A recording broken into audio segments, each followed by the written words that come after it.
But when you're starting, you can really go broke quick if you try to do too many things.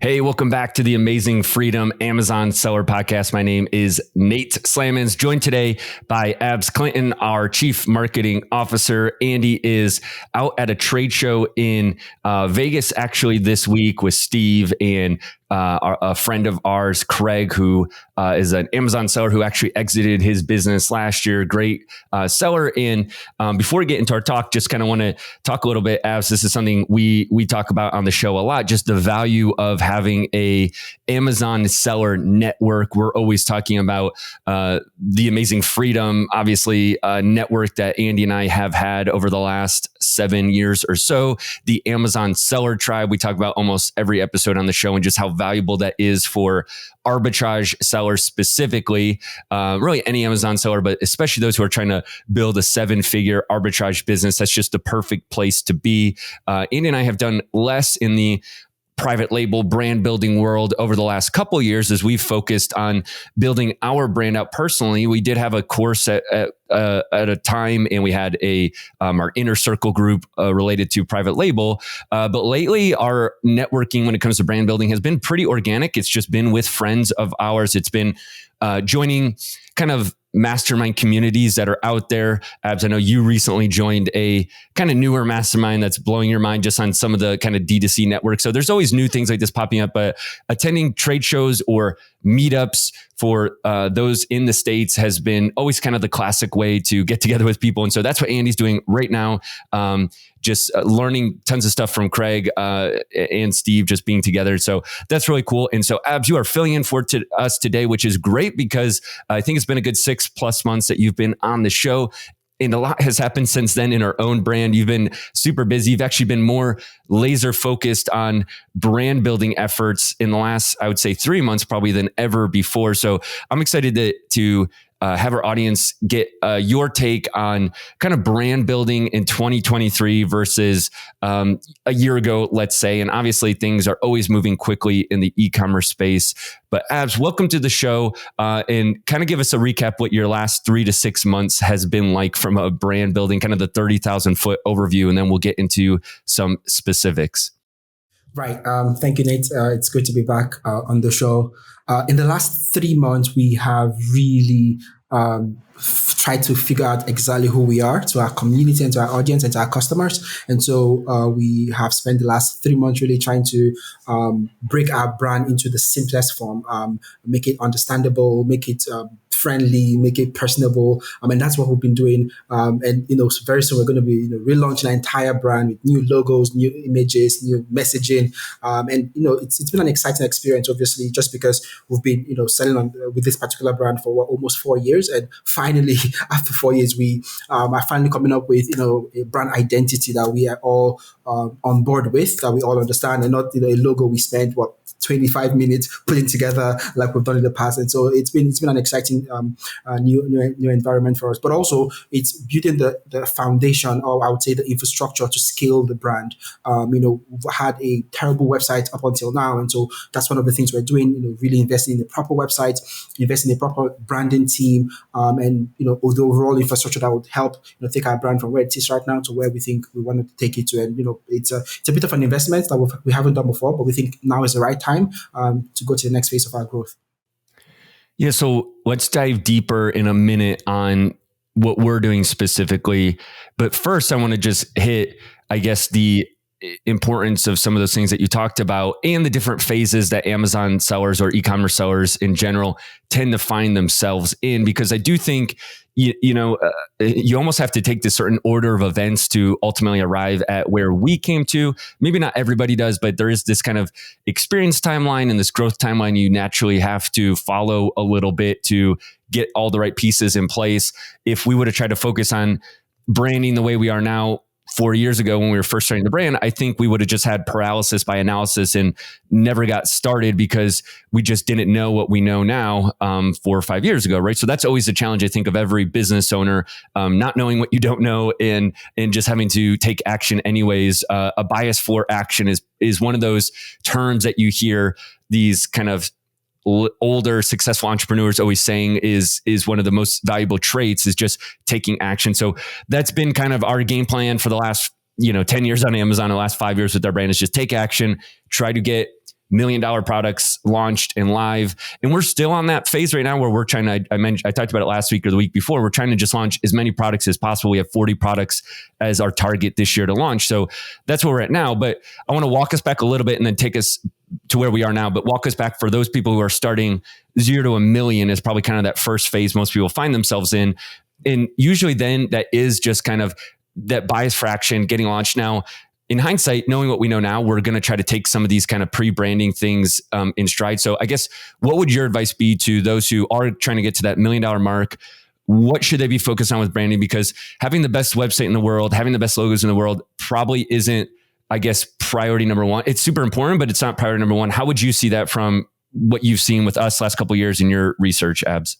I'd say absolutely. If we're starting all over again, the only thing we need, I would say, is the Amazon platform, right? The Amazon.com platform and a social media account. Honestly, that's all you need. I would say starting from today, probably going on Shopify or off Amazon, probably not the best thing to do, just because, we're looking at some numbers together, Nate. When you look at, how much you pay for fulfillment fee, you pay for, card processing on Shopify and, and shipping and all that, it almost comes down to the same thing you pay on Amazon when it comes to that 15% margin Amazon takes away from you, especially if it's a smaller product that, is cheap, it's cheaper to ship from Amazon FBA. And so sometimes it's even cheaper selling on Amazon than it is selling off Amazon.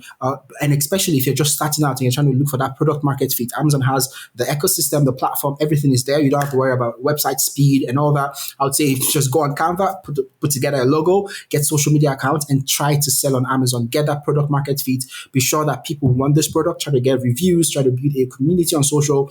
And after that, I would say you get your first 500K in sale or something like that. Then you could consider going off Amazon and setting up Shopify stores and looking at off Amazon advertising. But as a new seller, the one thing you just want to do is get selling on Amazon. At least that's how we started anyway. Get selling on Amazon. Get that traction, get product market fit. Social media accounts are very simple to set up and free to set up, and you don't need any money to post for free and get some buzz and attention. And I think those two things is everything a seller like us need to start. And then when you get traction, you begin to go into the off Amazon space. And even at that, you don't invest in a huge marketing or huge branding or huge websites. Platforms like Shopify have simple templates you could just install, and you have the website up and running. But when you get to a place like us where you're doing 10+ million a year, then you want to invest in a proper infrastructure to get you to the 100 million mark that we're looking at in the next 10 years for sure. I think that's so important what you just said. Like, I really hope everybody's listening, because the challenge is when you go on YouTube or you listen to the podcast, even our show, right? Because every episode, it's hard to give the right context unless you've been listening all along. I think you get the shiny object syndrome. You hear that you're supposed to be like the expert at Facebook ads and Google ads and social and all this other stuff. All those are really important, but until you get that product market fit, like you said, a lot of times people are just spending money on a product that ultimately is not going to be where they want to land. So that's why we're like, when we're setting up new brands or new product lines or profit centers, you might call them, right? These kind of separate divisions, we really are trying to, I'm trying to do better about focusing us in on just that product market fit before we go too hard on the investment end. And it is different than what you hear some people talk about in the D2C space who have this venture capital funding where they have literally millions of dollars, or some of these aggregators, they have millions of dollars to almost like throw at the wall and see what sticks. We're not like that, right? We've been transparent all along that we're very bootstrapped in all of our businesses. It's only our own capital that's on the line. So we hold it very close to our chest, all of our expenses and everything. And we, at times it's you got to swallow hard to make some of these investments. And we're at that place where we're trying to do that and see the long-term vision. But when you're starting, you can really go broke quick if you try to do too many things and not just focus on what Abs you just said right there. So I think super important. I hope everybody take something from that based on where they're at, or the next time they try to set up a new kind of niche or product line, and don't get too far ahead of themselves. Like we have sometimes in the past, that's a lesson we're learning along the way.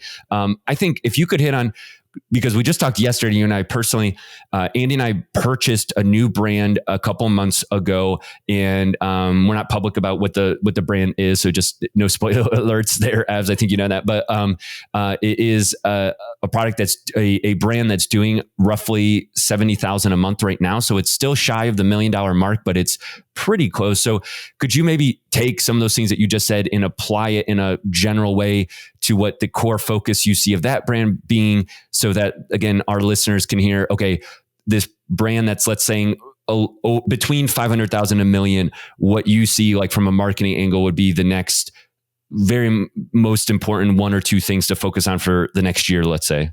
Sure. And just some context there. This brand only sells on Amazon, right? It's been a brand that has been profitable, is profitable, really profitable, but has only been on Amazon. And that still tells you the power of the Amazon.com platform. And again, just Amazon US doesn't sell it in any other marketplace. And so I think the very first step is to try to set up other marketplaces, right? We still have the opportunity there on Amazon to maybe go to Amazon Canada, maybe Amazon Mexico, maybe expand the product line, which I think you already are working on, because you have the opportunity to do that. So why not do that? Expand the product lineup, put up some bundling, some clone potentially. But then I think the one thing we don't have right now that we're looking to begin to put together is to build a community around this product, which is something in retrospect we probably have done sooner than later. Build a community of people that like the product, love the product, off Amazon. So this is maybe Facebook, Instagram, a bit of TikTok, of people who like this product, love to use it, of people who would love to leave some UGCs, user-generated content,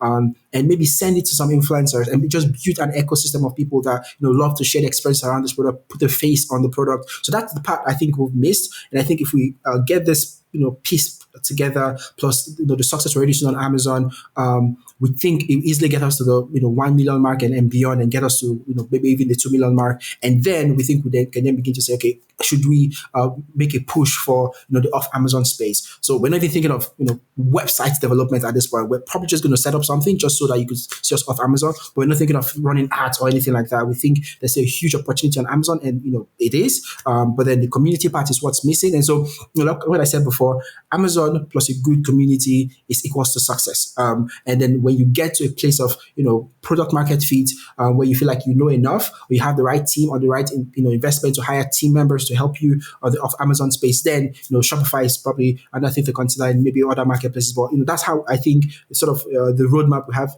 in place. It's a vibrant community, because honestly, people buy from other people. Nobody buys from a brand. They buy based on recommendations. They buy based on what A said or B said, or what your neighbor said, or what your family member is using. And so that's the part that's missing on this brand here. We don't have people talking about it that other people could see, and recommendations on it. And that's what we want to build now, to help push the Amazon sales, because when people see other people talk about stuff, they want to try it, and that's the part that we're trying to put together. And I would say it's something that every business today need to really consider. If you're starting up a business today, because that's what we're doing and that's what we've seen results with, you want to make sure that you have a community. It could be a community of 50, it could be a community of 100, but a community that loves that product, that's willing to give you feedback on it, and then potentially, can leave you really good reviews around that product. So I think that's what the roadmap will look like for this new brand we just acquired. Yeah. So again, 0 to 500,000 ish is kind of that product market fit. We think this brand has that to a degree. And so that's why we're confident to say, hey, a community is that people obviously like this product. There's proven purchasing history for actually several years because we bought into this. But anyone else who might be kind of developing that, that's when we think you can kind of go all in on a community with your time and your energy and such. You probably want to start almost right away if you can, but it might just be, it might be slow going until you get that kind of product market, proven sales go to a certain degree. Or if it ends up being the product isn't long-term viable, you might start over the community from scratch or kind of get stuck in a certain community feel. So just to add to that, Nate, what a lot of the younger sellers are doing, and when I say younger, we are young obviously, but more of the dropshipping spaces, you leverage the power of TikTok to really find product market fit quicker. That would mean you have a flashy, shiny product that you have only on Amazon. You just use TikTok every day, creating really catchy videos that drive traffic to Amazon. That gives you quick boost. It gives you quick sales. That people do that to Shopify too. And if it's a good product, that sustains itself because you keep creating content, you keep driving traffic to your listing, and you could get the product market fit quicker. And so it's the same thing. TikTok is free. You don't need to run ads, just organic content being created there, plus Amazon listing. Honestly, that's where I think you need to start. Yeah, that's interesting. On my desk here, I have, if you're watching the video here, a fidget spinner. And those who have been in the Amazon space for a while will remember, I think it was roughly 2017, 2018, when fidget spinners were trending huge, number one toy on Amazon or whatever the space was.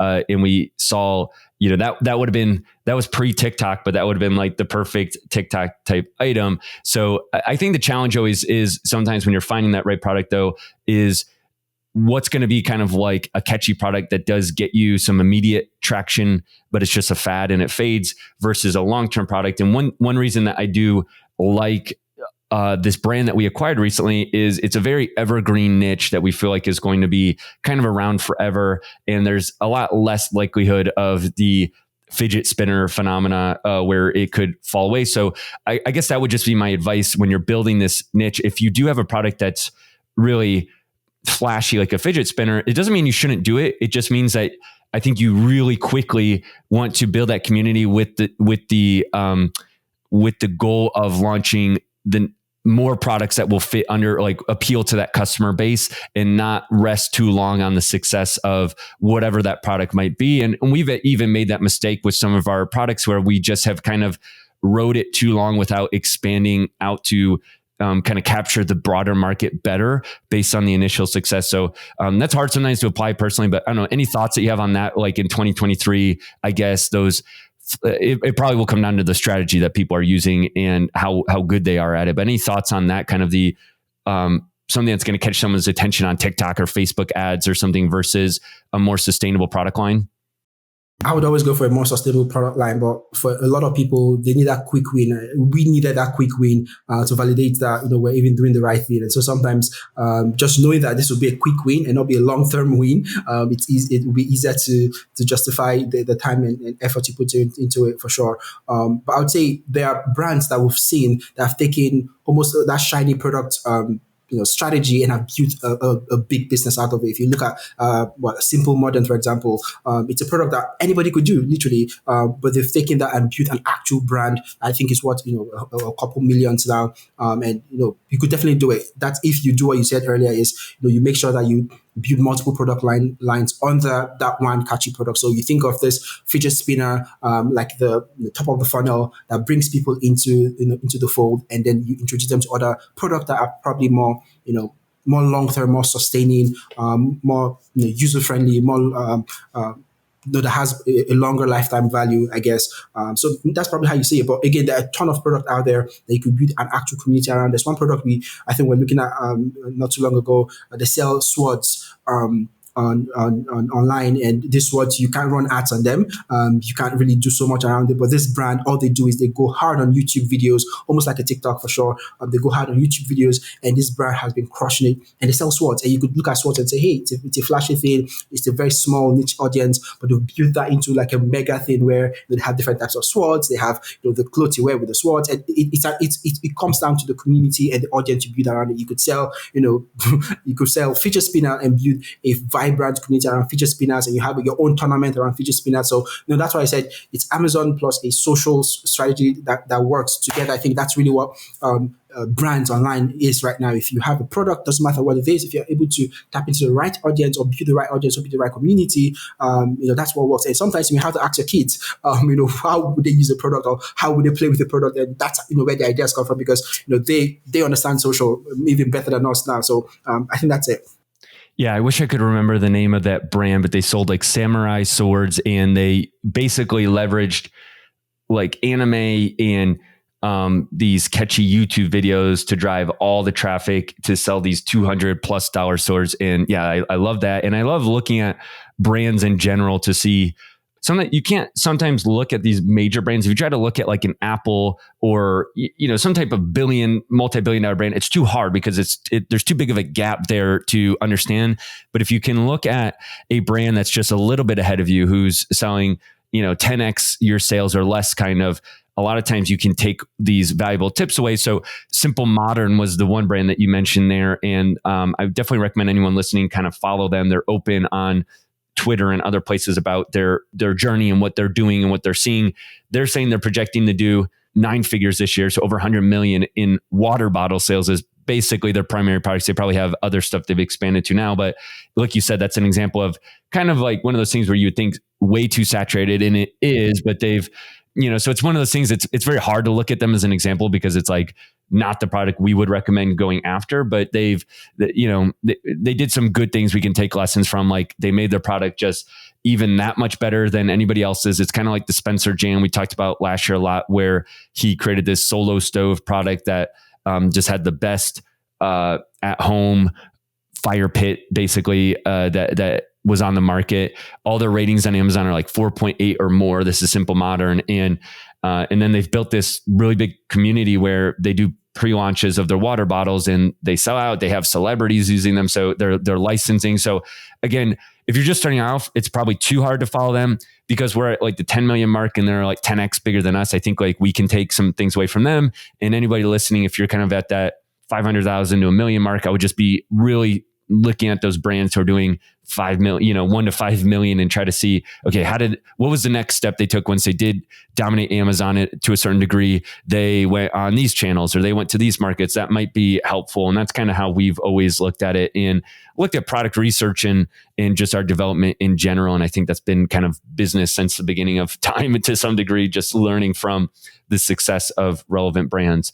All right. Well, I think that's great because again, if I'm building a new brand in 2023, which we have one brand new brand and we just bought that one brand, and then we have a number of things going on, and we kind of are at different places of the timeline there. So we have some stuff that's brand new. We have stuff we're trying to get to 1 million, and we have some product line brands that we're trying to get to the 10 million space by themselves. When you put them all together, we're kind of at that 12 to 15 projected for this year. And, so that's why we throw a lot of these numbers around, but really we're at different places for these different product lines. And so I hope going through that and seeing what we would do right now, starting from scratch, like you said, Abs, get to that product market fit, number one, to about the 500,000 mark plus, depends on the niche of the brand. Then the second thing you're doing, Abs, is you are building a vibrant community as much as possible. You're leveraging all the social channels. We personally try to find some people who we can work with either like on a volunteer basis or a contract basis who kind of can become the face or the avatar of that community if they know a lot more about it than we do. We try to get as much user-generated content as possible that we use both on Amazon and off Amazon. So that's kind of that community building phase. And then past 1 million to get to 10 million for us, we personally are just trying to launch as many new products as we can so we can keep kind of repeating that $1 million process again and again. And that's where we're at right now. Hopefully in a couple of years when we are at, let's say, that 100 million mark, we'll have a lot more tips on how to go from 10 to 100, but we can't say that now. We haven't done it yet. We're trying to look at guys like Simple Modern to see what they're doing and hopefully replicate that in some way. But to get to that 10 million mark, that's what we see as being our goal going forward and where we're headed towards next. Anything else that you're just saying, hey, our listeners should really take in mind for brand building in 2023? I would say is don't look down on any social media platform. All the platforms have people there. They have eyeballs and there's opportunity to be made. A lot of brands gave up on Facebook too soon. Facebook is back into the mix. Organic Facebook reach is picking up. Snapchat is good for a lot of brands. And for us, we think we have 3 platforms we're really focused on right now. Meta, which is Facebook and Instagram, YouTube Shorts particularly, and then TikTok. And so there's opportunity to be made there. People are going from those platforms to Amazon. And so just understanding that you could literally start from your personal Facebook walls and just start posting. But I would say, don't underestimate the social platforms. And Amazon is, testing their own social platforms, which they have done for a long time, but now they are investing more into it. We're seeing traction from an Amazon organic post, and there's now going to be a TikTok-like Amazon section thing. They're testing and we're waiting for it. So I would say your Amazon plus a social media is a sure winning formula. At least that's what we've seen on our end. So, yeah. Yeah, sometimes it's better just to keep things simple and not try to get too complicated, that we have to remind ourselves that. So our advice, if you're getting to that 1 million mark, building a brand in 2023, stick with Amazon for your product market fit and social for your off Amazon, and drive those two as hard as you can until you get to that next step of your journey. All right, Abs, well, always appreciate your insights, and we'll get you back on here hopefully sooner than later than this last gap. For everybody listening, make sure you go to amazingfreedom.com, become an insider to get more tips.